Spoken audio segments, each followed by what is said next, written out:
آپ السلام علیکم، کیسے ہیں بھائی؟ وعلیکم السلام ورحمۃ اللہ۔ کیا حال چال ہے؟ خیریت سے ہیں آپ؟ اللہ آپ کو عزت دے، سلامتی دے۔ الحمدللہ، آپ سنائیں۔ اللہ تعالیٰ کا بڑا احسان ہے، اللہ تعالیٰ کا احسان ہے۔ آپ سنائیں، کیا نام ہے آپ کا؟ محمد جواد۔ جی محمد جواد، کس شہر سے کال کر رہے ہیں؟ پشاور، پاکستان۔ محمد جواد شیعہ جواد نام رکھتے ہیں آپ؟ شیعہ ہیں کیا؟ نہیں، نان شیعہ۔ اچھا، شیعہ نہیں۔ اوکے بھائی صاحب، حکم کریں، کیونکہ اکثر شیعہ لوگ جواد نام رکھتے ہیں۔ اوکے نہیں۔ اوکے، اچھا، بہت ہفتوں سے جو ہے میں کوشش کر رہا تھا کہ آپ سے جو ہے بات ہو جائے۔ الحمدللہ موقع ملا آپ سے بات کرنے کا، تو میں اس کو اپنی باعث شرف سمجھتا ہوں یہ بات۔ میں آپ کا خادم ہوں۔ اللہ اچھا، میرے چند سوالات ہیں علامہ صاحب، جی سر، اور اگر آپ اس کو کلیئر کر دیں۔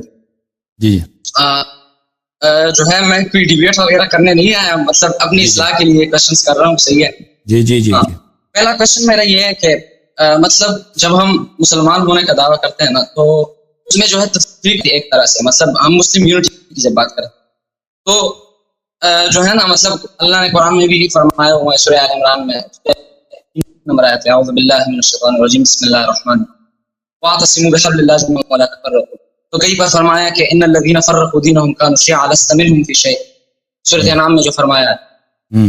تو دراصل کوشچن میرا یہ ہے، جب اللہ نے فرمایا ہمیں جو ہے تفریق سے منع کر دیا، تو پھر ویسے تو میں اہل سنت کا منہج فالو کرتا ہوں، صحیح ہے، لیکن کوشچن میرا یہ جو ہے نا بہت وقت سے ہے کہ مطلب ہم پھر جو ہے تفریق میں کیوں پڑھتے ہیں؟ مطلب یہ گناہ نہیں ہے کیا کہ اللہ نے جو ہے ہمیں تفریق سے منع کیا ہوا ہے؟ کئی جگہوں پر جو ہے، کئی مقامات پر اللہ نے قرآن میں اس سے ممانعت، تو آپ اس پر کیا کہیں گے؟ جی، آپ کی خدمت میں عرض یہ ہے کہ ہم تو کہتے ہیں کہ اللہ لعنت کرے جس نے یہ فرقے بنائے ہوئے۔ ہم کہتے ہیں کہ فرقے جو ہیں، خود رسول پاک صلی اللہ علیہ وسلم نے فرمایا کہ میرے امت کے 73 فرقے ہوں گے، سب جہنم میں سوائے ایک فرقے کے۔ ملاحظہ فرمائی، یہ کتاب شواہد التنزیل، یہ شیعوں کی کتاب نہیں ہے، مخالفین کی کتاب ہے۔ شواہد التنزیل لقواعد التفضیل، اس کے مؤلف ہیں الحافظ الکبیر عبید اللہ ابن عبداللہ ابن احمد المعروف بالحاکم الحسکانی الحذاء الحنفی النیسابوری۔ کتاب چھپی ہے مؤسسۃ العالمی للمطبوعات بیروت میں سنہ 1974 میں۔ واعتصموا بحبل اللہ جميعا، پہلی حدیث اس میں روایت کرتے ہیں عن علی بن موسیٰ الرضا عن آبائه عن علی علیہ السلام قال رسول اللہ صلی اللہ علیہ وسلم۔ وہ اپنے طریق سے روایت کرتے ہیں علی علیہ السلام سے کہ انہوں نے رسول پاک صلی اللہ علیہ وسلم سے روایت کی ہے، من احب ان يركب سفینۃ النجاة ويستمسك بالعروة الوثقى ويعتصم بحبل اللہ، جو چاہتا ہے کہ نجات کی کشتی پہ سوار ہو، سفینہ نجات پر، ويستمسك بالعروة الوثقى، اور اللہ کی رسی کو مطمئن رسی، العروة الوثقى محکم وہ مطمئن رسی، اس پہ ہاتھ تھامے، ويعتصم بحبل اللہ المتین، اور اللہ کی جو حبل اللہ المتین ہے، واعتصموا بحبل اللہ، اس کو اس کے ساتھ اپنے آپ کی محافظت کرے، ويعتصم محفوظ رہے، اس رسی کے ساتھ اس کو تام کے محفوظ رہے، تو کیا کرے؟ بلی فلیوالی علی ولیأتم بالہداۃ من ولدہ، اور وہ علی علیہ السلام کو اپنا مولا مانے اور اقتداء کرے، اہتمام بولتے ہیں اقتداء کو، اقتداء کریں وہ ہادی جو ان کے فرزند سے آئیں گے، امام ہادی، ائمہ ہادی جو ان کے فرزند سے آئیں گے، ان کے اس کے علاوہ بھی بہت سارے احادیث اسی باب میں۔ تو پہلی بات ہے واعتصموا بحبل اللہ، اللہ کی کوئی رسی نہیں ہے بھائی۔ مکہ جائیں، مدینہ جائیں، مسجد نبوی دیکھیں، مسجد الحرام دیکھیں، صفا مروہ، چاہے زمزم، وہاں پہ رسی وغیرہ کچھ بھی نہیں ہے، یہ ایک مجازی ہے، مجاز ہے اللہ کے۔ ہاں جی، رسی سے کیا مراد ہے؟ رسی سے مراد اہل بیت طاہرین علیہم السلام ہے، ائمہ اطہار علیہم السلام۔ رسول اللہ صلی اللہ علیہ وسلم نے فرمایا کہ بسم اللہ الرحمن الرحیم، انی تارک فیکم من ان اخذتم به لن تضلوا بعدی ابدا، کتاب اللہ وعترتی اہل بیت۔ ہم تو چاہتے ہیں کہ فرقے ختم ہوں، خود رسول اللہ صلی اللہ علیہ وسلم نے بتایا کہ فرقے کیسے ختم ہوں۔ دیکھیں، ہم اپنے سے دین میں اضافہ نہیں کر سکتے، میں اضافہ نہیں کر سکتا دین میں کہ میں ایک جدید فارمولہ لے کے آؤں، ایک نیا فرقہ بنا دوں کہ سب فرقے ختم ہو جائیں اور لوگ اس نئے فرقے میں شامل ہو جائیں۔ اس سے بڑا تو کفر تو ہے نہیں کہ میں نیا کوئی عقیدہ بناؤں، نیا کوئی طریقہ کار بنا دوں۔ دین تو وہی ہے جو اللہ کی جانب سے آیا ہے، رسول صلی اللہ علیہ وسلم نے جو بھیجا ہے، اس میں تو کوئی اضافہ نہیں کر سکتا نا بھائی۔ اضافہ کر سکتا ہے کوئی؟ قرآن کی کوئی آیت میں بنا دوں، کوئی حدیث بنا دوں، کوئی سنت بنا دوں، یہ کر سکتا ہوں؟ میں تو نہیں کر سکتا۔ اگر یہ دین کامل ہے، آواز میری صحیح ہے بھائی؟ وہ آپ کی نیٹ ہے، وہ آپ کی جانب سے. دین جو ہے اللہ کی جانب سے کامل ہے. ہاں دین اللہ کی جانب سے کامل ہے. تو رسول اللہ صلی اللہ علیہ وسلم نے ہمیں بتایا ہے کہ کس طرح ہم متفرق نہ ہو جائیں، فرقے نہ بنیں. وَاعْتَصِمُوا بِحَبْلِ اللَّهِ، حبل اللہ امیر المؤمنین علیہ السلام، اہل بیت اطہار علیہم السلام. اگر سب مسلمان آج بھی مان لیں اپنے پیغمبر کی وصیت کہ تم قرآن اور اہل بیت کے اتباع کرو، کبھی گمراہ نہ ہو جاؤ گے. فرقے ختم ہو جائیں گے. فرقے کس لیے وجود میں ہیں ابھی؟ فرقے کیوں اب موجود ہیں؟ اسی لیے کہ کوئی پیغمبر کے حکم کو پیروی کرنے کے آمادہ نہیں ہے. سب اپنے تعصب میں لگے ہوئے ہیں. تعصبات کو چھوڑ دیں، آ جائیں پیغمبر کی بات کو مان لیں. ہم نہیں کہتے تم کوئی شیعہ کی اتباع کرو، کوئی شیعہ کی اتباع نہ کرو، شیعہ کو چھوڑ دو. لیکن جو نبی صلی اللہ علیہ وسلم نے فرمایا، تمہارے نبی کے اہل بیت جو مطہر ہیں ان کو ان کی اتباع کرو. یہ اس میں یہ جو پیغمبر صلی اللہ علیہ وسلم نے فرمایا، ہم دن رات میں نماز پڑھتے ہیں، اذان دیتے ہیں 5 دفعہ اشہد ان محمد رسول اللہ صلی اللہ علیہ وسلم، وہی محمد رسول اللہ صلی اللہ علیہ وسلم، وہی پیغمبر جو اللہ کی جانب سے پیغام لے کے آیا، انفارمیشن لے کے، انسٹرکشن لے کے آیا ہمارے آپ کے لیے. ان کا انسٹرکشن ہے، اللہ کا انسٹرکشن ہے، قرآن اور اہل بیت علیہ السلام کی اتباع کرو. یہ اگر مان لیں تو فرقے ختم ہے نا بھائی. فرقے نہیں ہے، پھر وہ مسلمان نہیں مانتے تو اس میں میرا کیا قصور ہے؟ جی سر بولیں مزید. اچھا اس کے ضمن میں سے تو مطلب حدیث سے کلام جو آپ نے کیا وہ تو میں بھی مانتا ہوں کہ مطلب قرآن اور پیروی کرنی چاہیے، ٹھیک ہے. لیکن جیسا کہ آپ جانتے ہیں کہ ہر پس منظر ہوتا ہے خاص، وہ ایک خاص فکر کو اس میں ایک خاص فکر لوگوں کے درمیان وجود میں آتا ہے، اس سے پھر ایک فرقہ بن جاتا ہے نا. تو میں تو یہ سمجھتا ہوں اور سب کو سمجھنا چاہیے کہ ہم نے پیروی کرنی چاہیے، کیونکہ حضور پاک صلی اللہ علیہ وسلم نے قیامت تک ساتھ رہیں گے، کبھی جدا نہیں ہوں گے، جیسا کہ فرمایا ہے. صحیح. لیکن مسلمان ہونے کے بعد جیسا کہ اللہ تعالیٰ نے قرآن میں فرمایا، سورۃ حج کی 78 نمبر آیت ہے، آخری آیت، اعوذ باللہ من الشیطان الرجیم، ملۃ ابیکم ابراہیم وسماکم المسلمین من قبل وفی ھذا. تو مطلب مسلمان ہونے کے بعد جو ہے ہمیں کسی دوسری شناخت کو اختیار کرنا، یہ ٹھیک ہے یا نہیں ہے؟ وہ تو ٹھیک ہے کہ ہمیں جو ہے قرآن کی پیروی کرنی چاہیے، لیکن مسلمان ہونے کے بعد ہمیں مسلم نام کے علاوہ کوئی دوسری شناخت اپنے لیے بنا لینی چاہیے. لیکن وہ تو آپ کی خدمت میں عرض کریں کہ رسول پاک صلی اللہ علیہ وسلم نے اپنے مختلف احادیث میں امیر المؤمنین علیہ الصلوۃ والسلام کے شیعوں کو انہوں نے شیعہ پکارا ہے، انہوں نے شیعہ نام دیا ہے، ٹھیک ہے نا. اب مسلمان ہے، بسم اللہ الرحمن الرحیم بھی تو ہو سکتا ہے نا. ہاں جی میں بھی تو ہو سکتا ہے، مطلب ایک تو اصطلاحی معنی ہم لیتے ہیں کہ اہل تشیع، ٹھیک ہے، مطلب وہاں پر یہ بھی تو ہو سکتا ہے کہ لغوی معنی. بالکل لغوی اور لغوی معنی ہم لغوی معنوں میں لیتے ہیں. امیر المؤمنین اہل بیت علیہ السلام کی شیعہ یعنی ان کے پیروکار، ان کے پیروکار. تو ہم شیعہ علی ہے نہیں ہے، ٹھیک ہے. آپ لوگ کیا ابو بکر بھی شیعہ تھا؟ ابو بکر شیعہ تھا، پیروی کرتا تھا اہل بیت علیہ السلام کی. عمر کرتا تھا، ابو حنیفہ کرتا تھا اہل بیت علیہ السلام کی پیروی نہیں کرتا ہے. آپ لوگ اہل بیت علیہ السلام کی پیروی نہیں کرتے. توحید آپ اہل بیت سے نہیں لیتے. نماز کا طریقہ اہل بیت علیہ السلام، وضو کا طریقہ اہل بیت علیہ السلام کا، وہ نکاح طلاق کا طریقہ آپ نہیں لیتے. کیوں آپ کہتے ہیں آپ شیعہ نہیں ہیں؟ شیعہ وہ ہے جو اہل بیت علیہ السلام کی اتباع کرتا ہے. اور یہ وہ نام نہیں ہے کہ ہم نے اپنے لیے چنا ہے، یہ وہ نام ہے جو پیغمبر صلی اللہ علیہ وسلم نے ہمیں دیا ہے. اور اس کے لغوی معنوں میں کہ ہم متابعت کرتے ہیں، اتباع کرتے ہیں، اقتداء کرتے ہیں. جی جی حدیث دکھا سکتے ہیں؟ میں اپنی اصلاح بالکل حدیث دکھا دیتا ہوں. جی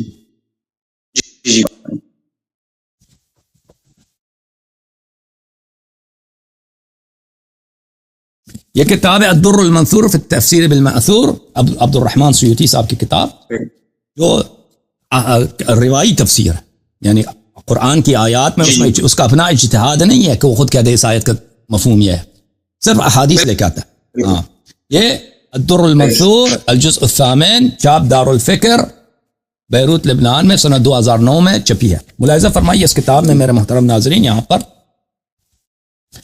سورہ مبارکہ بینہ ہے، سورہ مبارکہ بینہ کی تفسیر میں یہ صفحہ نمبر ہے 585 سورۃ البینہ. اس میں سورہ بینہ کے اواخر میں یہ آیات ہیں، اعوذ باللہ من الشیطان الرجیم، ان الذین آمنوا وعملوا الصالحات اولئک هم خیر البریہ. بتحقیق کہ جو لوگ ایمان لائے ہیں، عمل صالح انجام دیے ہیں، اولئک وہ کون ہیں؟ ہم خیر البریہ. بریہ بولتے ہیں خلقت کو، خلقت اللہ نے جو پیدا کیا وہ خلقت میں سب سے بہترین وہ ہے، خیر البریہ وہ بہترین مخلوق ہیں، بہترین خلائق ہیں۔ اس آیت کے ذیل میں ملاحظہ فرمائیے کئی ایک روایات ہیں، صفحہ نمبر 589 ہے سورۃ البینہ، پہلی روایت دیکھ لیں۔ ابن عساکر نے جابر سے روایت کی، کنا عند النبی صلی اللہ علیہ وآلہ، ہم نبی صلی اللہ علیہ وسلم کے ساتھ تھے، فاقبل علی علیہ السلام، کہ اس وقت علی علیہ السلام تشریف لائے، فقال النبی صلی اللہ علیہ وآلہ، نبی صلی اللہ علیہ وآلہ وسلم نے فرمایا، والذی نفسی بیدہ، اس اللہ کی قسم جس کے ہاتھ میں میری جان ہے، ان ھذا وشیعتہ لہم الفائزون یوم القیامہ، صرف یہ اور اس کے شیعہ روز قیامت صرف یہی فائز ہیں، کام رواں ہیں، نجات پانے والے ہیں روز قیامت۔ حوالہ ذرا دوبارہ سے بتا دیں کون سا پیج ہے، کون سا جز ہے؟ 589 ہے، تفسیر سورۃ البینہ، تفسیر سورۃ البینہ، یہ کتاب ہے دور منثور، جلد نمبر 8، چاپ دار الفکر ہے۔ صحیح، اوکے، جی جی بلی اس کے بعد وَنَزَلَتْ، پیغمبر صلی اللہ علیہ وسلم کے یہ جملے تھے کہ اللہ کی جانب سے آیا نازل ہوئی، وہ ان الذین آمنوا وعملوا الصالحات اولئک هم خیر البریہ، یہ آیت نازل ہوئی کہ جو لوگ ایمان لائے اور عمل صالح بجا لائے وہ دنیا کے بہترین خلق ہیں۔ فکان اصحاب النبی صلی اللہ علیہ وآلہ اذا اقبل علی علیہ السلام قالوا جاء خیر البریہ، تو صحابہ میں یہ رسم پڑ گیا، جب علی علیہ السلام تشریف لاتے تھے تو صحابہ کہتے تھے کہ جاء خیر البریہ، خیر البریہ تشریف لائیں، بہترین مخلوق تشریف لائیں۔ اچھا، پھر وہ روایت کرتے ہیں نبی سعید علی خیر البریہ۔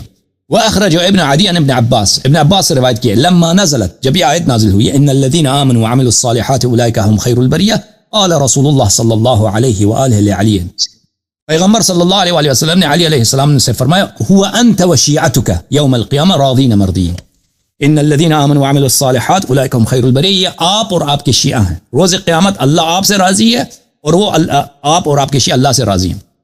واخرج ابن مردوی، ایک سوال ہے پلیز۔ جی سر، جی آخری حدیث پڑھنے کے پھر آپ آخری بس آخری حدیث، ابن مردوی نے علی علیہ السلام سے روایت کی، قال علی رسول اللہ صلی اللہ علیہ وآلہ، رسول اللہ صلی اللہ علیہ وآلہ وسلم نے مجھ سے یعنی علی علیہ السلام سے کہا، الم تسمع قول اللہ، آپ نے اللہ کی آیت نہیں سنی ہے، ان الذين آمنوا وعملوا الصالحات اولئک هم خیر البریہ انت وشیعتک، یہ آپ اور آپ کے شیعہ ہیں، وموعدی وموعدکم الحوض، میرا اور آپ کا جو میٹنگ کا پلیس ہے، ملاقات، محل ملاقات، جو وعدہ کرتا ہوں کہ میں آپ لوگوں سے ملوں گا، وہ حوض کوثر پر ہے، میں آپ سے اور آپ کے شیعوں سے وہاں پہ میں ملاقات کروں گا حوض کوثر پر۔ اذ جئت للامم للحساب، جب سب امتیں حساب دینے کے لیے آئیں گے، سب دنیا والے وہاں محشر پہ آئیں گے حساب دینے کے لیے، تو میری ملاقات آپ کے اور آپ کے شیعوں کے ساتھ حوض کوثر پہ ہوگی۔ تدعون غرا محجلین، آپ غر محجل کس کو بولتے ہیں؟ گھوڑا ہوتا ہے، اس کے ماتھے پہ سفید نشان ہے، اور اس کے پیر جو ہے نا، چار اس کے ہاتھ اور پیر ہوتے ہیں گھوڑے کے، زانو تک اگر سفید ہوں، پیشانی پہ ماتھے پہ سفید درہم جتنا، ایک سکے جتنا اگر سفید کا نشان ہے، اور اس کے پیر جو ہے نا اس کے زانو تک سفید ہو، تو یہ گھوڑے بہت اعلیٰ قسم کا گھوڑا وہی ہوتا ہے، اور یہ گھوڑے کی بہت تعریف ہے۔ اچھا، تو یہ نہیں، یعنی ہر چیز میں اعلیٰ، یہ ایک مجاز ہے۔ تدعون غرا محجلین، روز قیامت آپ لائے جائیں گے اور آپ کے شیعہ لائے جائیں گے نہایت ہی اعلیٰ شاندار انداز میں۔ اوکے، حکم کریں، میں بولوں۔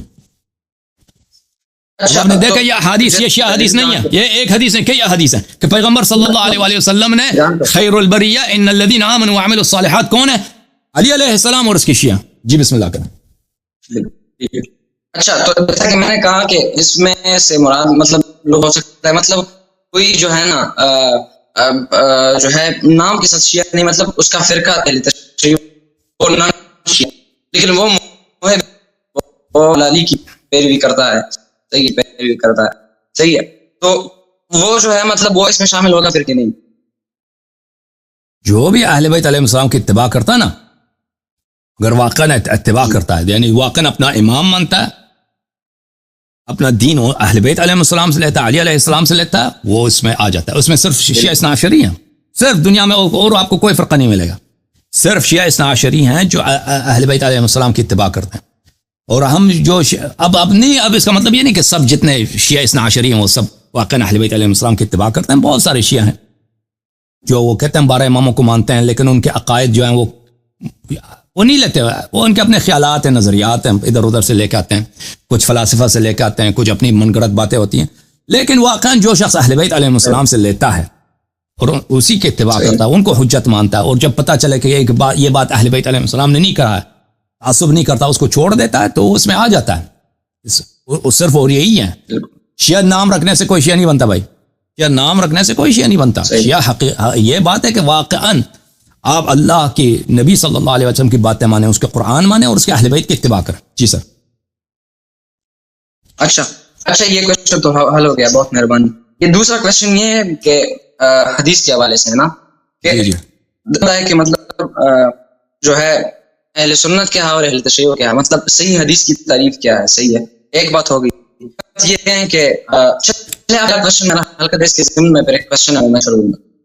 اہل سنت اور اہل تشیع دونوں کے ہاں مطلب اپنے اپنے کون سے صحیح حدیث کی تعریف کیا ہے، ان دونوں کیا طریقے کیا؟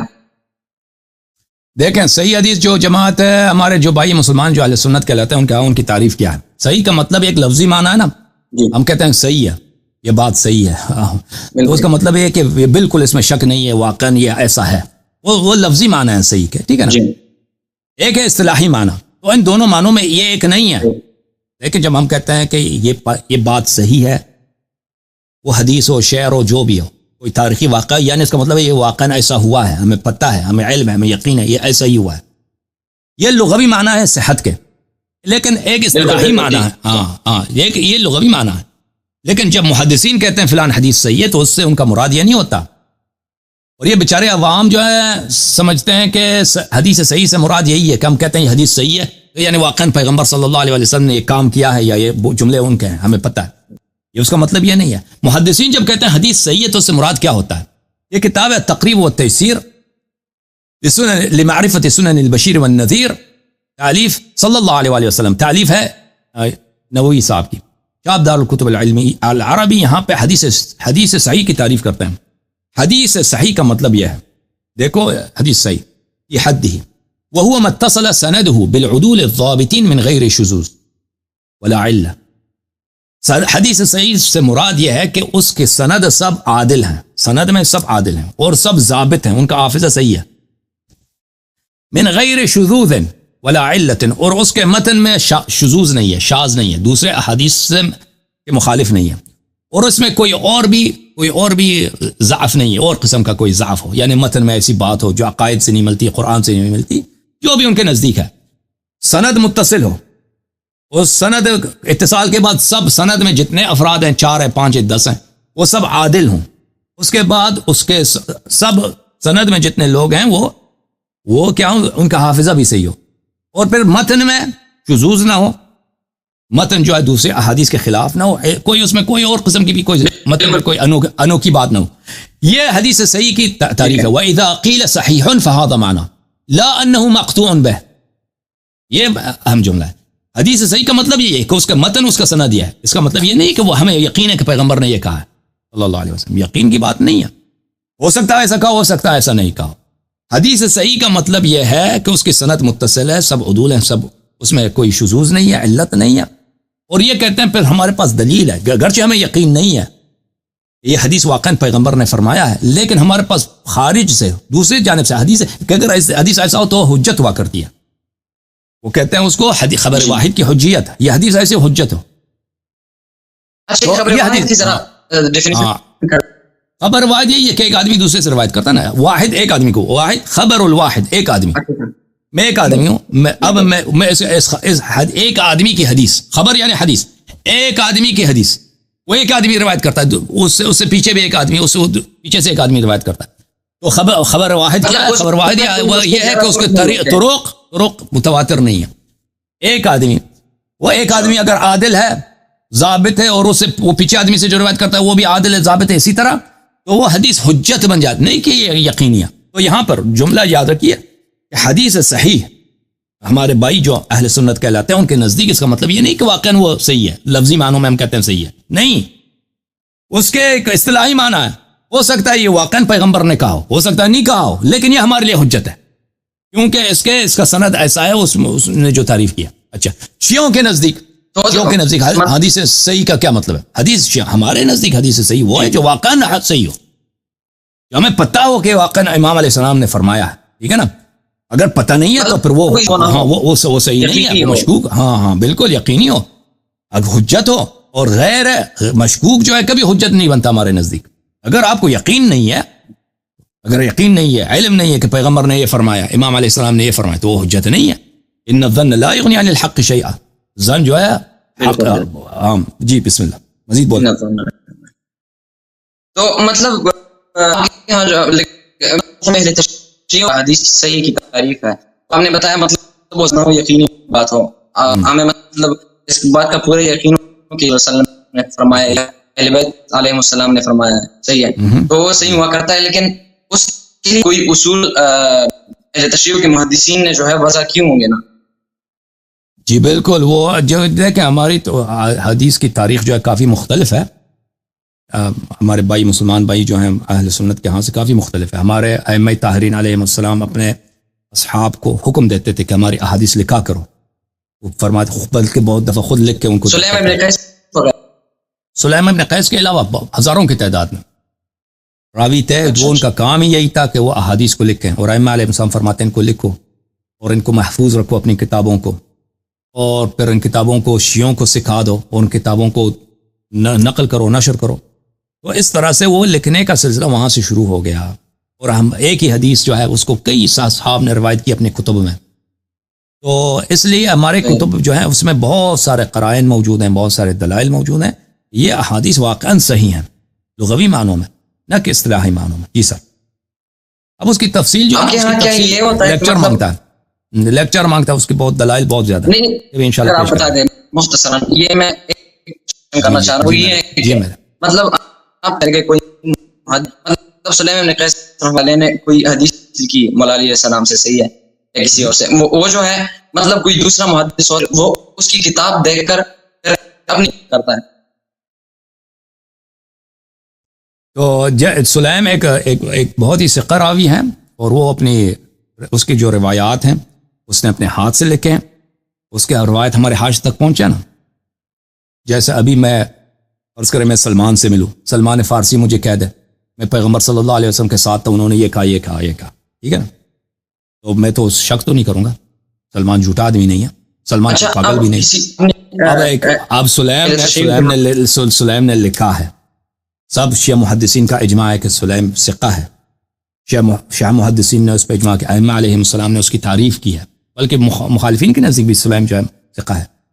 تو اس طرح جب لکھتا ہے تو اس طرح کہ جیسے میں سلمان سے ملوں نا. اب میں نے خود پیغمبر صلی اللہ علیہ وسلم کو نہیں دیکھا، اب میں ابو ذر کو دیکھ لوں، ابو ذر سے مل جاؤں، ابو ذر مجھے کہہ دے کہ میں پیغمبر صلی اللہ علیہ وسلم کے ساتھ تھا فلان جگہ پہ، انہوں نے یہ جملے فرمائے، میں کیوں شک کو، مجھے یقین ہو جائے گا، مجھے یقین ہو جائے گا. اس طرح نہیں کہ میں شک کروں. یہ چیز تو اہل سنت کی حاوی ہے نا، مطلب نہیں جو منقطع سند نہ ہو، مطلب پوری ہو، تو اس کے وہ مان لیتے ہیں. اس میں مطلب وہ پہلی بات یہ تعدد وسائط ہے. مخالفین کے ہاں تعدد وسائط ہے.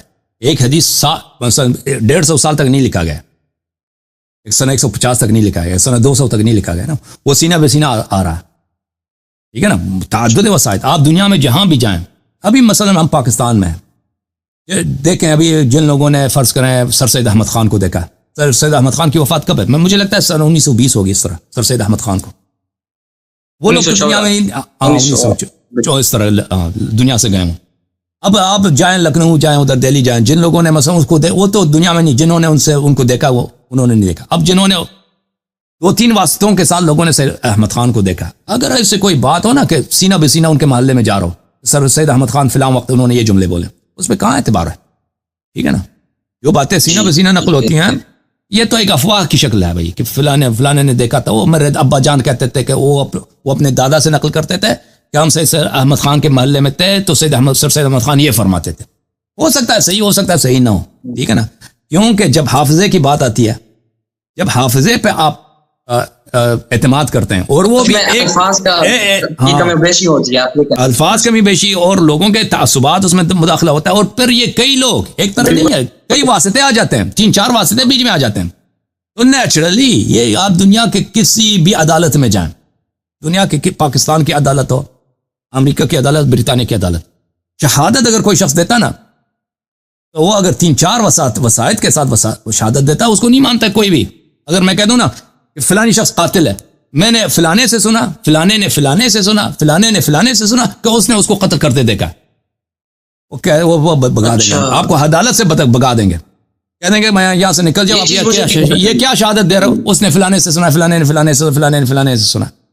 یہ کوئی بھی اس پہ اعتبار نہیں کرے گا. آپ کسی دنیا کے کسی بھی یہ پتہ نہیں چلتا کہ یہ بندہ کہہ رہا ہے مطلب محدثین تو ہیں، لیکن وہ کہاں پر اپنی تعصب کو کچھ الفاظ کی کمی بیش ہو رہی ہے، اس بات کا پتہ نہیں چلتا، مطلب سینہ بسینہ وہ نقل ہوتا جا رہا ہے. بالکل. اچھا، جیسا کہ آپ نے جو ہے دکھایا کتاب سے وہ حدیث صحیح کی تعریف ہے سنت، تو جو مطلب کوئی معتبر کتاب آپ دکھا سکتے ہیں جس میں حدیث صحیح کی تعریف لکھی ہو؟ کس کی؟ ہم نے دکھا دیا مزید کس کی؟ شیعوں کی؟ ہاں جی. حدیث صحیح کی تعریف شیعوں کے نزدیک ابھی آپ کی خدمت میں عرض کریں.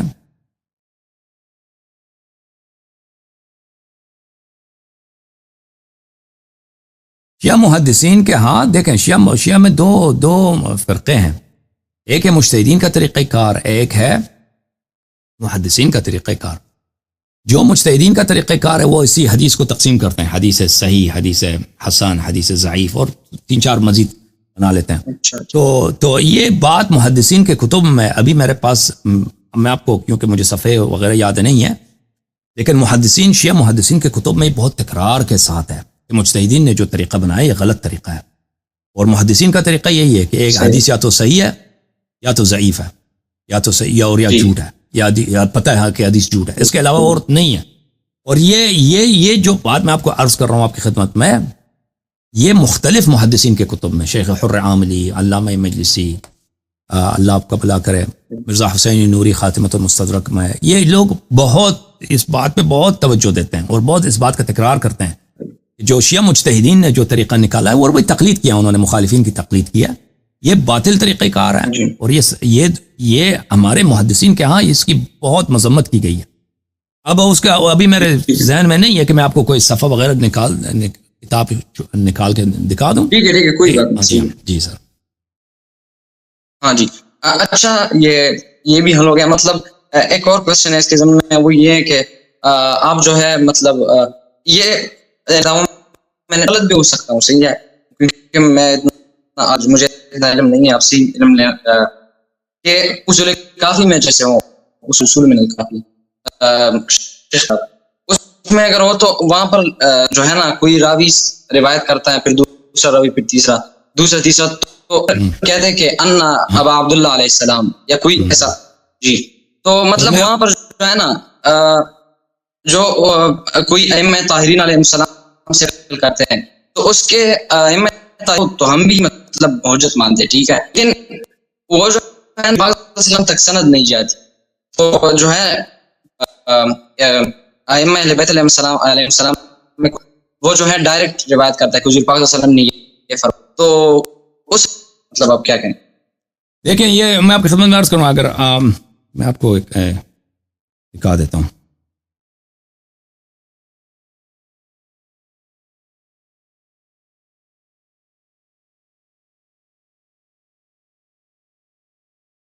دیکھیں، یہ میں آپ کو دکھا دیتا ہوں. مثلا کتاب رجال النجاشی، یہ نجاشی صاحب کی کتاب ہے. چھاپ کہاں کی چھپی ہے؟ العالمی للمطبوعات بیروت میں کتاب چھپی ہے 2010 میں. اس میں مثلا میں آپ کو دکھا دیتا ہوں کہ مصادر، مثلا ابان ابن عمر الاسدی ہے، عرض کریں میں ایسے میں نے صفحہ کھول دیا، ٹھیک ہے، بھلی یہ سب محدثین جو ہیں، یہ سب مصنف ہیں، ہمارے جتنے رجال ہیں محدث ہیں، مؤلف ہیں.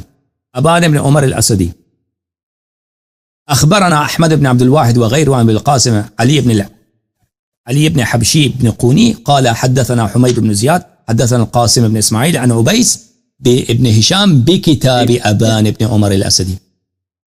کیا فرماتے ہیں کہ فلانے نے مجھ سے حدیث کیا، اس نے حدیث کیا، اس نے حدیث کیا، اس نے روایت کیا، ابان کی کتاب کی حدیث کیا. یہ کیا ہے؟ اچھا، اور کتاب کی اس نے حدیث کیا. اچھا، اس کے بعد مثلا ابان ابن محمد البجلی ہے، وہ المعروف بسندی البزاز. نہیں میں یہ بات نہیں کر رہا. نہیں آپ سن لیں, میں آپ کو نقطہ بھی سمجھاؤں گا, ابھی آپ سن لیں, ابھی اب کچھ حوصلہ کریں. اخبرنا القاضي ابو عبد الله الجعفي حدثنا احمد بن محمد بن سعيد حدثنا محمد بن احمد القلانسي ان ابان بن محمد بكتاب النوادر عن الرجال. سند ذکر کرتا ہے کہ فلانے نے 3-4 واسطوں کے ساتھ کہتا ہے اس کی کتاب کو مجھے حدیث کیا اس نے. اچھا, اس کے بعد ابراہیم, اس کا اگلا صفحہ باب ابراہیم اخبرنا حد ابو الحسن النحوی حدثنا احمد بن محمد عن فلان حد 3-4 واسطوں کے ساتھ حدثنا محمد بن ابی یحییٰ بکتابہ.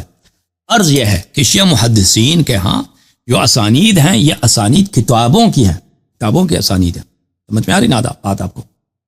مصنف ہے امام صادق علیہ السلام کی صحابی, یا امام کاظم علیہ السلام کی صحابی, یا امام زین العابدین علیہ السلام کی صحابی ہے, تو اس نے 2-3-4 یا زیادہ کتابیں لیں گے. بعض ہمارے یہاں کہ 1000 کتاب لکھے ہیں, ایک مصنف ہے 500 کتابیں لکھیں, 200 کتابیں لکھیں, ان کی کتابوں کا یہ اسانید ہے. تو لازمی بات ہے کہ اس میں اس مثلا کتاب رجال نجاشی, اس میں ہزاروں کتابوں کا ذکر ہے. یہ لوگ جو تھے حدیث کا جب کہتے ہیں کہ میں نے فلانے نے کتاب کی روایت کی ہے مجھے, تو وہ اس طرح نہیں تھا کہ وہ پورا کتاب اس کو سناتے تھے, وہ کتاب کی سے روایت کرنے کی اجازت دیتے تھے. وہ اس طرح نہیں تھا کہ وہ پوری کتاب اس کو 1000 کتاب ہے وہاں پر, کہاں آدمی ایک عمر ہے اس کی کہ 1000 2000 3000 کتابوں کو وہ ایک حدیث اس کو پڑھ کے سنا دے. وہ یہ کتاب ہے, کتاب کہتے ہیں میں نے آپ کو اس کتاب سے نقل کرنے کی اجازت دے دی. پھر وہ کیا کرتے تھے, پھر کہتے تھے حدثنی فلانے نے مجھے روایت کیا. تو یہ آپ جو کلینی کی کتاب کی بات ہو رہی ہے کہ اس میں اسانید ہیں, یہ اسانید سب کیا ہیں, یہ اسانید اجازات روایت ہیں. وہ اگر کہتا ہے فلانے نے مجھے حدیث کی, اس نے فلانے نے اس کو حدیث کی, فلانے نے اس کو حدیث کیا رسول پاک صلی اللہ علیہ وسلم سے, امام جعفر صادق علیہ السلام سے, وہ امام جعفر صادق علیہ السلام کی صحابی کا کتاب اس کے پاس تھا, اس کتاب سے نقل کر رہا تھا, لیکن اس کے پاس مشائخ اجازات تھے. جیسے ابھی میرے پاس کتاب کافی ہے, اب یہ کتاب کافی جو ہے نا میرے پاس کئی ایک اجازات ہیں, میرے پاس ایک سے زیادہ اجازت ہیں کافی. اب میرے مشائخ بھی موجود ہیں, میں چاہوں تو نقل کر سکتا ہوں, یعنی مثلا 30-40 واسطوں کے ساتھ میں امام جعفر صادق علیہ السلام سے میں نقل کروں, میں کر سکتا ہوں, رسول اللہ صلی اللہ علیہ وسلم سے نقل کروں, لیکن میں یہ کام نہیں کرتا کیونکہ اس کی اہمیت ہی نہیں, اس کا فائدہ ہی نہیں, ٹھیک ہے نا, اس کی کوئی ویلیو نہیں, کیونکہ ہمیں پتہ ہے یہ کتاب کلینی صاحب کی کتاب ہے, سب شیعوں کو پتہ ہے, اجماع ہے, تواتر ہے, یہ کتاب کلینی کی ہے. اب میرا سند ہے کلینی تک, اس کا کوئی ہے فائدہ؟ کوئی فائدہ نہیں ہے. اب میرے سند میں کلینی کے درمیان اس میں اگر کوئی شخص مثلا مجہول بھی ہے, اس سے فرق ہی نہیں پڑتا, کیونکہ کتاب کلینی سب لوگوں کو پتہ ہے کتاب کلینی کی. اچھا, اب اگر میں روایت کروں اس کتاب سے اگر میں وہ اپنا سند ذکر کروں کلینی تک کو, ٹھیک ہے, میں نے ٹائم آپ کا ویسٹ کیا, اگر نہ بھی کروں تو اس سے کوئی ضرر نہیں ہوا. اسی طرح کلینی جب نقل کرتے ہیں امام جعفر صادق علیہ السلام سے, تو وہ ان کتب سے نقل کرتے ہیں جو امام جعفر صادق علیہ السلام کے شاگردوں نے لکھی, ان کے اصحاب نے لکھی ہیں. تو اس لیے وہ سند جو ہے, سند ٹھیک ہے, سند موجود ہے, لیکن وہ سند اور بخاری کی سند ہے اس میں زمین آسمان کا فرق ہے. بخاری کی سند سنائی باتیں, اس نے فلانے سے سنا. کافی کی جو سند ہے وہ کتابوں سے نقل ہے, یہ ثقہ ہے, یہ مورد اعتماد ہے, یہ اس میں یقین آ جاتا ہے انسان کو. اچھا ٹھیک, وہ جو سنی والی بات ہے کہ بھائی فلانے نے وہ 40 سال پہلے کسی سے سنا ہے, ہوتی ہے, ہاں, اس سے کیا ہوتا ہے؟ اچھا, اس سے لیکن آپ نے جیسے کتابوں سے نقل کرتے ہیں وہ تو ٹھیک ہے, لیکن جو امام جعفر صادق علیہ السلام وہ بھی جب نقل کرتے ہیں امام جعفر صادق علیہ السلام, پھر آگے کی سند تو متصل نہیں ہے نا, مطلب کی وہ حدیث بیان کر دیتے ہیں, تو اس کا رسول صلی اللہ علیہ وسلم سے امام جعفر صادق علیہ السلام جب نقل کرتے ہیں نا تو وہ معصوم ہے. جب امام معصوم نقل کرتا ہے, جب پیغمبر مثلا آدم علیہ السلام سے نقل کرے نا, ہمارے نبی صلی اللہ علیہ وسلم نوح سے نقل کرے, جی, ابراہیم سے نقل کرے, سند تو ہمارے پاس نہیں ہے, ٹھیک ہے نا. پیغمبر کہتے کہ ابراہیم نے یہ کہا, نہیں ہو جاتا, ہاں نہیں, تو یہ جو ہے پیغمبر صلی اللہ علیہ وسلم کیونکہ معصوم ہے, معصوم کو سند کی ضرورت نہیں ہوتی. جب اللہ نے گارنٹی دیا کہ وہ کبھی غلط بات نہیں کریں گے, ٹھیک ہے نا, تو اس کے وہ پیغمبر صلی اللہ علیہ وسلم وہ بغیر سند کی بات کے ان کے خود جملے خود سند ہے. اسی طرح امام جعفر صادق علیہ السلام اگر کوئی حدیث نقل کریں اپنے رسول پاک صلی اللہ علیہ وسلم سے, کیونکہ وہ معصوم ہیں, اللہ نے ان کو مطہر بنایا ہے, وہ جھوٹ نہیں بولتے, خطا نہیں کرتے, تو سند ہو یا نہ ہو, اس سے فرق نہیں پڑتا, خود سند ہے. لیکن ایک تو یہ بات ہو سکتی ہے کہ مطلب بقیہ ائمہ طاہرین علیہ السلام سے ان تک یہ علم منتقل بات ہو سکتی ہے. اگر یہ پاسبلٹی نہیں تو جیسا کہ قرآن کی آیت ہے سورۃ آل عمران کی اعوذ باللہ من الشیطان الرجیم 179 آیت ہے ما کان اللہ لیطلعکم ولکن اللہ یجتبی من رسلہ من یشاء. تو غیر پر مطلع صرف اپنی نبیوں کو ہی کرتا ہے نا جتنا وہ چاہتا ہے. تو یہ پھر اگر ائمہ طاہرین علیہ السلام سے ان کو کوئی علم منتقل نہیں ہوا اور ڈائریکٹ روایت کر رہے اس کا مطلب تو یہ ہوں گے ایک طرف سے میں غلط بھی ہو سکتا ہوں لیکن یہ کہہ رہا ہوں آپ سے پوچھ رہا ہوں کہ یہ مطلب نہیں یہ علم غیب ان کے پاس آ گیا. قرآن میں مینشن کیا کہ علم غیب جو ہے اللہ جتنا چاہتا ہے صرف اپنے نبی کو وہی دیتا نہیں. وہ دیکھیں اللہ تعالیٰ نے جو شریعت کا علم نبی صلی اللہ علیہ وسلم کو دیا ہے وہ یعنی ہر انسان کو جس بھی حکم کی ضرورت ہے وہ بالکل بغیر اجتہاد کے بغیر ظن و گمان کے اس کے احکام کیا ہیں اور دنیا کی خلقت کے اسرار کیا ہیں گزشتہ کیا ہوگا آگے کیا ہوگا وہ ضائع نہیں ہوا ہے. ٹھیک ہے نا وہ ضائع نہیں ہوا. اگر انہوں نے پیغمبر کو دیا اور پیغمبر کے وفات کے بعد وہ سب ضائع ہو گیا ہے دنیا سے چلا گیا ہے تو اس پیغمبر بھیجنے کا فائدہ کیا تھا؟ اتنا زیادہ علم آپ نے دے دیا اور ہمیں اس علم کی ضرورت ہے پر وہ چلا گیا. تو علم اس کے بعد اس کے اوصیاء علیہم الصلاۃ والسلام کو منتقل ہوئی ہے انبیاء علیہم الصلاۃ والسلام کو منتقل ہوئے. اور جو لوگ ائمہ اطہار علیہم الصلاۃ والسلام انت منی بمنزلۃ ہارون من موسیٰ الا انہ لا نبی بعد نبی صلی اللہ علیہ وسلم کے بعد کوئی نبی نہیں ہے کوئی نبوت کا خطاب کسی سے نہیں ہے لیکن وہی فضائل جو انبیاء علیہم الصلاۃ والسلام کے تھے وہی علم جو انبیاء علیہم نفس رسول صلی اللہ علیہ وسلم نفس رسول صلی اللہ علیہ وسلم وہ اہل بیت علیہ السلام کے پاس ہے. اوکے مزید بولیں بھائی. اچھا ایک اور کوشچن ہے وہ جو ہے نا بدعت کی جو ہے وہ کے ہاں کیا ہے جامع تعریف کرتا ہے. بدعت وہی ہے کہ اگر کوئی چیز اللہ نے نہیں فرمایا نا پیغمبر صلی اللہ علیہ وسلم نے نہیں فرمایا شریعت میں نہیں آپ اس میں اپنے سے بنا دیں. اگر آدمی اپنے سے بناتا ہے لیکن کہتا ہے کہ یہ شریعت نہیں ہے بھائی اس میں کوئی فرق نہیں ہے.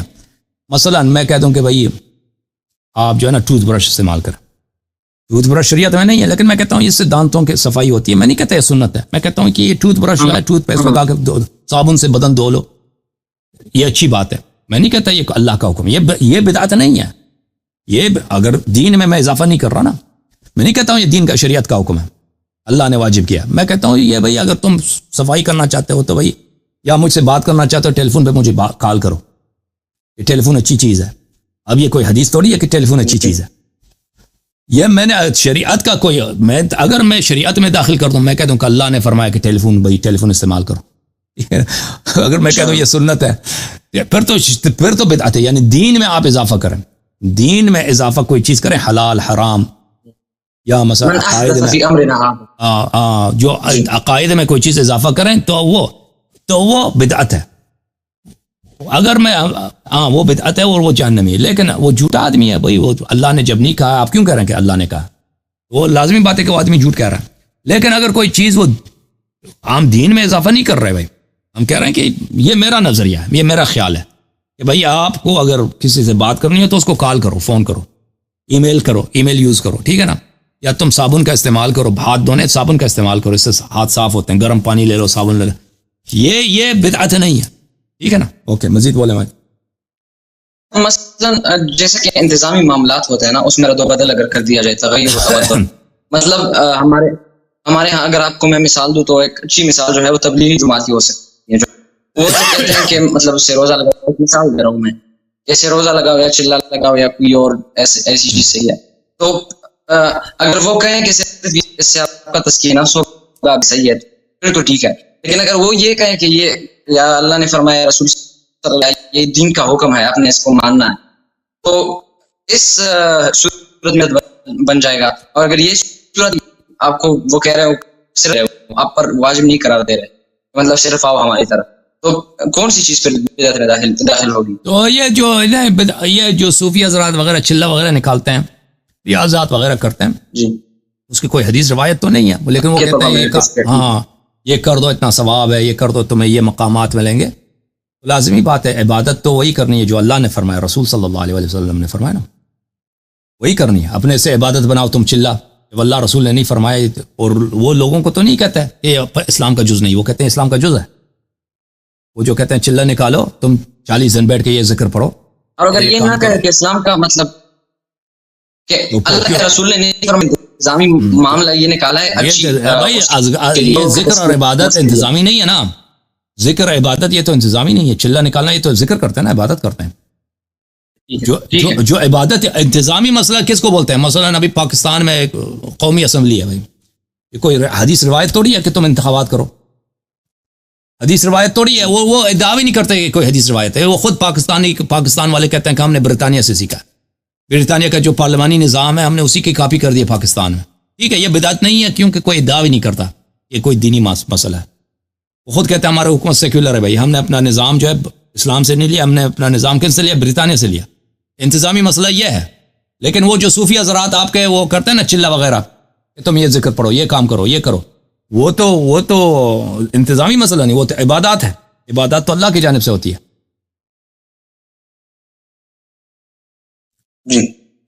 جی بھائی صاحب. اچھا تو مطلب کوئی بندہ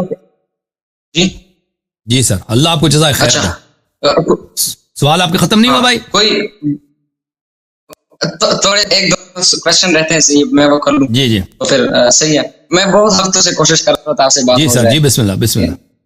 ہاں مطلب میں کہتا ہوں کہ میں جو ہے 10 دفعہ میں نے سبحان اللہ الحمدللہ کچھ ذکر و اذکار وہ اس کی قرآن میں ملتی ہوں نا مجھے. وَاذْكُرُوا اللَّهَ ذِكْرًا كَثِيرًا, قرآن میں تو یہ ہے کہ وَاذْكُرُوا اللَّهَ ذِكْرًا كَثِيرًا, اللہ کی زیادہ سے زیادہ ذکر کرو. ٹھیک ہے نا, تم سبحان اللہ 100 مرتبہ, 1000 مرتبہ, 1 ملین مرتبہ کہہ دو, اس کی تو کوئی ممانعت نہیں ہے. لا الہ الا اللہ جتنا زیادہ کہنا ہے کہہ دو. لیکن وہ جب کہتے ہیں کہ تم اس عدد کے ساتھ مثلا کہ اس آیت کو 100 مرتبہ یا 200 مرتبہ 40 دن کے لیے کر دو, وہ تو قرآن پہ عمل تو نہیں کر رہا نا. قرآن تو کہہ رہا ہے کہ بھائی جتنا زیادہ اللہ کی ذکر کرو.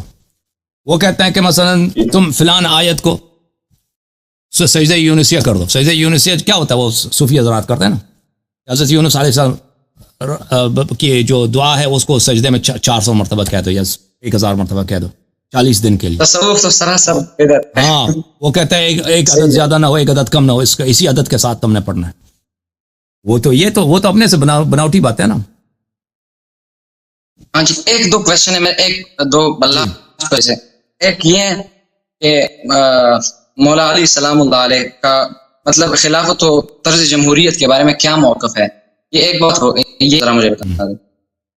یہ کوئی اس کی شرعیت نہیں ہے, جمہوریت کی کوئی شرعیت مطلب نہیں ہے کہ لوگ وہ تو ہم چلے مان لیں گے کہ حضور پاک صلی اللہ علیہ وسلم کے وہ وصی رسول ہے, لیکن تو اس کے بعد ائمہ تعظیم علیہ السلام کے بعد اگر کوئی آئے صحیح ہے تو اس کو خلیفہ بنانے کے لیے جو ہے کیا الیکشن کرائیں گے, ووٹنگ کرائیں گے؟ نہیں بالکل, اس کوئی نہیں ہے, وہ کچھ بھی نہیں ہے لوگوں کا.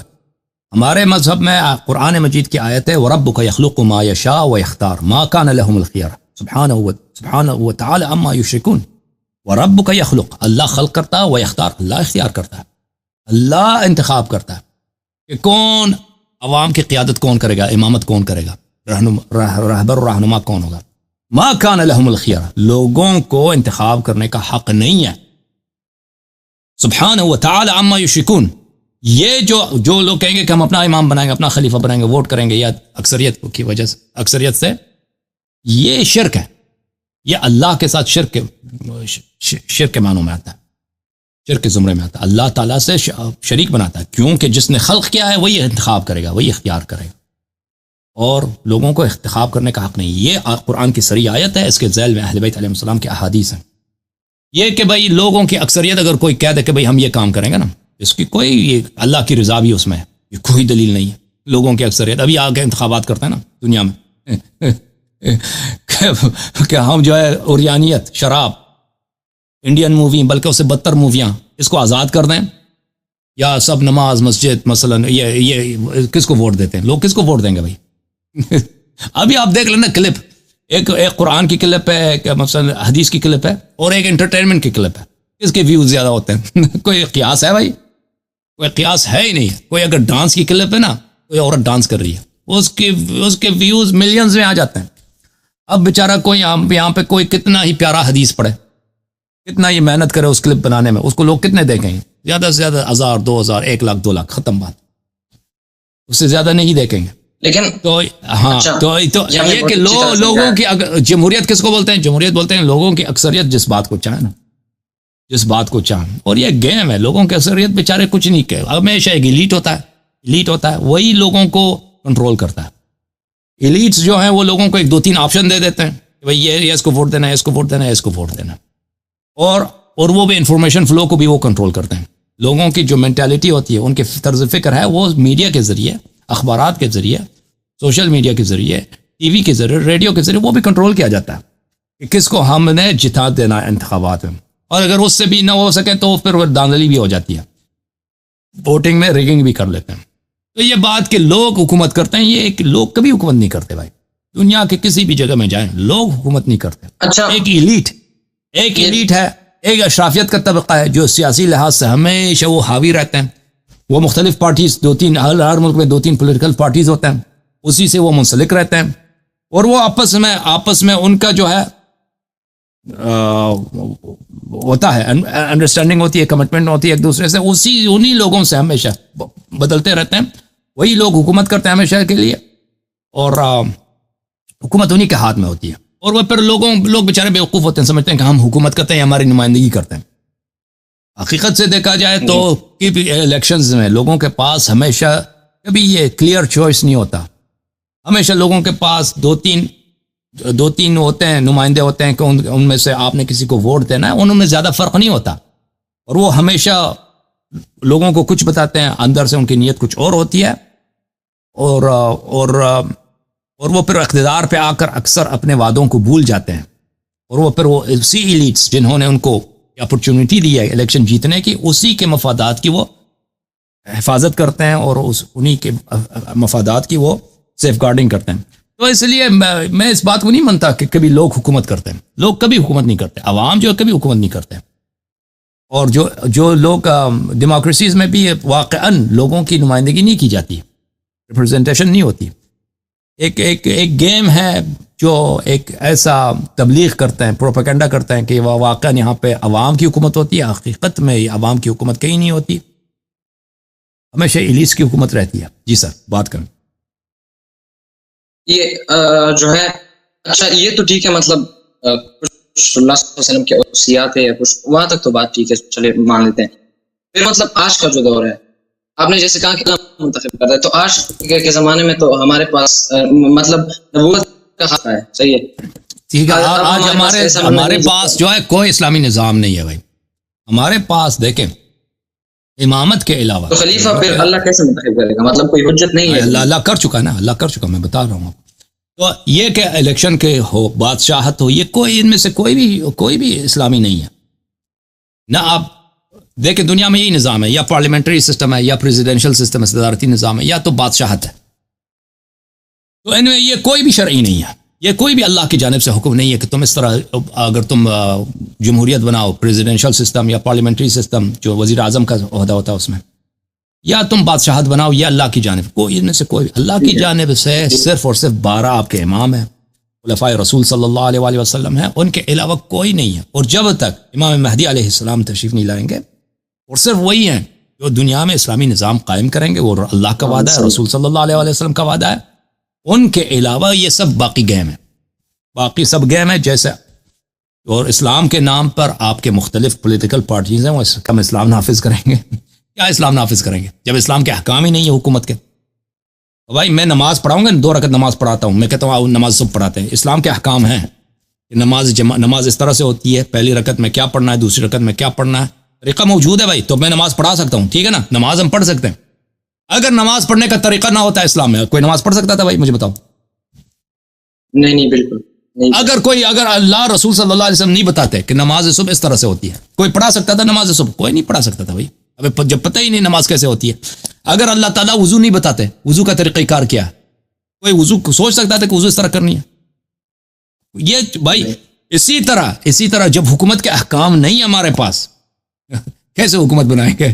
یہ مذاق ہے. کوئی اسلامی حکومت، کوئی اسلامی نظام ہے کچھ بھی نہیں ہے بھائی، کچھ بھی نہیں ہے. ہمارے پاس جو اسلام ہے بھائی، شیعوں کے پاس، مخالفین کے پاس، اس میں کوئی اسلامی حکومت کے احکام نہیں ہے. یہ سب گیم ہے. مختلف لوگ، بعض لوگ جاہل ہیں، جہالت کی وجہ سے وہ سمجھتے ہیں ہم اسلامی حکومت بنائیں گے. جیسے اگر مجھے نہیں آتا کہ نماز صبح کیسے پڑھوں تو میں نماز صبح نہیں پڑھا سکتا. اسی طرح یہ جاہل لوگ چاہتے ہیں اسلامی حکومت قائم کریں. یا کچھ لوگ ہوس ہے، ان کو شہوت ہے، کسی بھی طریقے سے وہ پاور میں آ جائیں، لوگ اس کو اعتماد کریں تو اسلام کے نام پر کہ اسلام جو ہے اسلام ختم ہو رہا ہے بھائی، وہ کفار نے پکڑ لیا بھائی، کفار نے قبضہ کر لیا، وہ اسلام بچا لو، اسلامی حکومت قائم کرو، اسلام جو ہے آپ کے مشکلات کا حل کر دے گا. یہ وہ لوگ ہیں جو ہمیشہ سے 1400 سال سے اسلام کے نام پر ہمیشہ لوگوں کو بیوقوف بنا کر اسلام کے نام پر لوگوں پہ حکومت کرو، خود جو بہترین عیش و عیاشی کرو، اپنے محلات میں رہو، اور لوگ بیچارے وہ خوش کرو، علماء کو بھی پیسے دے دو کہ وہ آپ کے حق میں خطبے پڑھیں، ان لوگوں کو بیوقوف بنائیں تاکہ آپ کی حکومت چلے. یہ ہمیشہ ہوتا رہا ہے، آج بھی اسی کی کوششیں ہو رہی ہیں، اور بعض جگہوں پہ ان کی حکومت بھی بن گئی، جیسے افغانستان میں طالبان کی ہے، ایران میں خامنئی صاحب کی ہے، اور شام میں بناتا داعش بناتا. یہ سب گیم ہے. اسلامی حکومت کچھ بھی نہیں ہے، کوئی اسلامی حکومت نہیں جب تک امام مہدی علیہ السلام تشریف نہیں لاتے، کیونکہ احکام صرف انہی کے پاس ہے. جب احکام ہی نہیں ہمارے پاس کیسے حکومت بنائیں گے بھائی؟ اور اللہ تعالیٰ نے کسی اور کو حکومت بنانے کا اور حکومت کرنے کا حق ہی نہیں دیا، صرف ان کو دیا ہے، امام مہدی علیہ السلام کو. تو جب تک وہ تشریف نہیں لائیں گے، دین ناقص، اسلام ناقص، معاشرے میں ظلم ہوگا، معاشرے میں اسلام کے نام پر، جیسے پیغمبر صلی اللہ علیہ وسلم نے فرمایا بار بار کہ جب لائیں گے تو دنیا ظلم سے بھرا ہوا ہوگا. یہ دنیا ظلم سے بھرا ہوا ہے، اور مزید ظلم ہوگا اسلام کے نام پر. جب تک امام مہدی علیہ السلام نہیں آئیں گے، کوئی اسلامی حکومت نہیں ہے، کوئی شرعی حکومت نہیں ہے. جی سر. جی اچھا، یہ لاسٹ کوشچن ہے میرا. صحیح ہے جی سر. یہ جو ہے آپ کو جو ہے نا ایک حدیث کا ایک اہل سنت کے مصادر سے، ایک اہل تشیع کے جو ہے، میں اپنی یہ بات کر رہا ہوں، حضرت محسن انسانیت سیدنا محمد رسول اللہ صلی اللہ علیہ وسلم سے ایک مرفوع حدیث آپ مجھے بتائے. وہ اس میں مطلب یہ نہ ہو کہ حسن غریب، صحیح حدیث مجھے کہ حضور پاک صلی اللہ علیہ وسلم نے کہا ہو کہ جو ہے یہ تو ایک تو یہ ہے کہ حدیث غدیر خم ہے، من کنت مولا، صحیح ہے.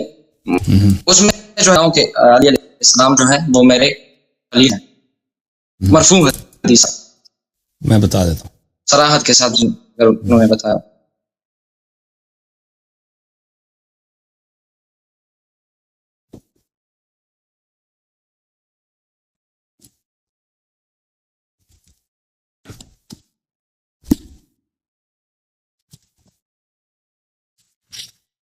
افضل تو الحمدللہ رب العالمین، میں بھی مانتا ہوں، نفس رسول صلی اللہ علیہ وسلم ہے وہ، اور وہ حدیث بھی ہے انت منی بمنزلۃ ہارون من موسیٰ. اس سے زیادہ اور بڑی بات کون سی ہو سکتی؟ یہ حدیث فریقین کے ہاتھ دونوں. دیکھیں میں آپ کو کچھ احادیث پر 1-2-3 احادیث پڑھ لیتا ہوں. اس کتاب میں بہت سارے احادیث ہیں، اوکے، سب اسانید کے ساتھ ہیں، اور اس جیسے احادیث ہماری کتب میں بری پڑی، اللہ جانتا ہے. یہ کتاب کفایۃ الاثر فی النص علی الائمۃ الاثنی عشر علیہم السلام، تالیف ابو القاسم علی ابن محمد نے خزار القمی الرازی رحمۃ اللہ علیہ. کتاب چھپی ہے ایران میں. یہاں پر باب ما جاء عن ابی سعید الخدری عن النبی صلی اللہ علیہ وآلہ وسلم فی النصوص علی الائمۃ الاثنی عشر. ابو سعید خدری رضی اللہ تعالی عنہ سے روایات، اس طرح کی روایت بہت زیادہ ہیں مختلف صحابہ سے جو 12 اماموں پر ہیں. روایت کرتے ہیں ابو سعید خدری سے، قال سمعت رسول اللہ صلی اللہ علیہ وآلہ وسلم یقول للحسین علیہ السلام. ابو سعید خدری فرماتے ہیں کہ میں نے رسول پاک صلی اللہ علیہ وآلہ وسلم سے سنا کہ وہ امام حسین علیہ السلام کو اس طرح کہہ رہے تھے، انت الامام، آپ امام ہیں، ابن الامام، امام کے بیٹے ہیں، وہ اخو الامام، اور امام کے بھائی ہیں. آپ خود امام ہیں، آپ کے باپ امام ہیں، اور آپ کے بھائی امام ہیں.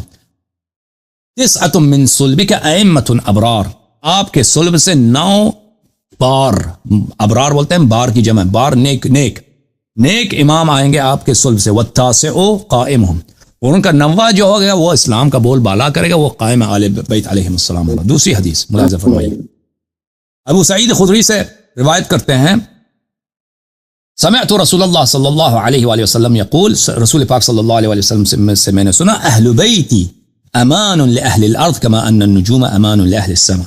میرے اہل بیت زمین والوں کے لیے باعث امان ہے جیسے کہ ستارے آسمان والوں کے لیے باعث امان ہے. قیل یا رسول اللہ فالائمۃ بعدک من اہل بیتک، صحابہ نے پوچھا یا رسول اللہ صلی اللہ علیہ وسلم آپ کے بعد جو امام آئیں گے وہ اہل بیت میں سے ہوں گے، آپ کے اہل بیت میں سے ہوں گے؟ قال نعم، فرمایا جی ہاں، الائمۃ بعدی 12، میرے بعد 12 امام ہوں گے. 9 من صلب الحسین، 9 امام امام حسین علیہ السلام کے فرزندوں سے ہوں گے. امنا و معصومون, اللہ کے امین ہوں گے, معصوم ہوں گے. ومنا مہدی و هذه الامه, اور ہم میں سے اس امت کے مہدی. الا انهم اہل بیتی و عترتی, یقین کرو اور خبردار باخبر ہو جاؤ کہ یہ میرے اہل بیت ہیں, 12 امام میرے اہل بیت ہیں اور میری عترت ہیں. من لحمی و دمی, میرے خون سے اور میرے گوشت سے. ما بال اقوام یؤذوننی فیہم, کیا ہو گیا ہے بہت سارے مسلمان جو مجھے اذیت دیں گے ان کے حق ضائع کرتے ہوئے, 12 اماموں کے حق ضائع کر کے مجھے اذیت کریں گے. لا انالہم اللہ شفاعتی, اللہ تعالیٰ میری شفاعت ان کو نصیب نہ کرے. تیسری حدیث, قال سمعت ابو سعید خدری فرماتے ہیں سمعت رسول اللہ صلی اللہ علیہ وآلہ الائمۃ بعدی 12, میرے بعد 12 امام ہوں گے. 9 من صلب الحسین, 9 امام حسین علیہ السلام کے صلب سے. والتاسع قائمہم, اور ان کا 9واں جو ہوگا, 9واں فرزند امام حسین علیہ السلام کا 12واں امام, وہ کیا ہوں گے, امام مہدی امام قائم علیہ السلام ہوں گے. فطوبى لمن احبہم, جنت ہے, طوبہ ہے, جنت ہے اس کے لیے جو محبت کرے ان سے. والویل لمن ابغضہم, اور جہنم کی وادی ہے اس شخص کے لیے جو ان کی مخالفت کرے اور ان سے بغض رکھے. بہت مہربانی بھائی صاحب, محمد جواد بھائی, اللہ آپ کو عزت دے. تھینک یو میرے عزیز. آپ کی آواز کٹ گئی ہے بھائی, آپ کی آواز نہیں آ رہی. آخری سوال ہو گیا نا آپ کا, اب جو ہے نا آپ کی آواز بھی کٹ گئی. ایک حدیث میں جیسے دکھایا صحیح کون سی ہے صحیح حدیث؟ اہل سنت کی مسائل میں حدیث مجھے دکھایا ہے. یہ جو میں نے نقل کیا نا, یہ خزار قمی نے سب اہل سنت سے نقل کیا. یہ سب جتنے حدیث ہیں اس کتاب کفایت الاثر میں, یہ سب ہاں مخالفین. یہ کفایت الاثر ہے نا, کفایت الاثر فی نص الائمۃ. اس کے ابتداء میں وہ خود فرماتے ہیں کہ میں نے یہ سب احادیث جماعت مخالفین کے مشائخ حدیث سے نقل کیا, وہ سب مخالفین کے حدیث. Okay thank you sir. اللہ آپ کتاب فرائض السمتین میں بہت ساری احادیث ہیں نصوص 12 اماموں پر. فرائض السمتین. بہت مہربانی. تھینک یو سر, اللہ آپ کو عزت دے. تھینک یو خدا آپ کو جزائے خیر دے. بہت مہربانی آپ کی. اللہ